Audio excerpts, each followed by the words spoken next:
जानकारी हमारे पास। Good afternoon आपको। गुड आफ्टरनून आशीष। जो दूरसंचार विभाग है उसने पिछले महीने जो एलन मस्क की कंपनी स्टारलिंक है उसको लाइसेंस दिया था।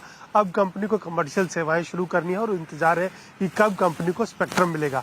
तो वो इंतजार उसका बहुत जल्दी खत्म हो सकता है।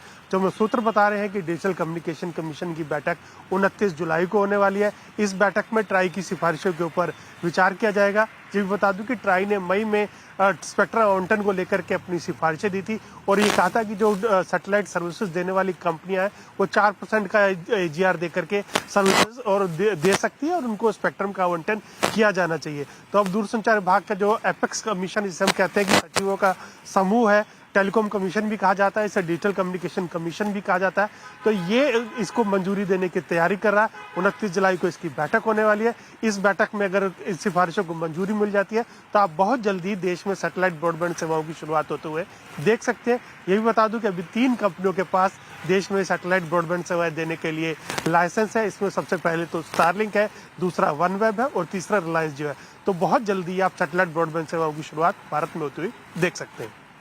इससे मेरा कोई फायदा होगा या फिर मैं अगर दूर दराज के इलाके में हूं तब आसान होगा मेरे लिए? अभी बंबई वालों को ऐसा कुछ नहीं ना, अपना तो जो चल रहा है वैसे ही चलाऊं ना। देखिए, अगर आप सैटेलाइट ब्रॉडबैंड सर्विसेज की बात करें तो ये थोड़ी सी प्रीमियम सर्विस हो सकती है।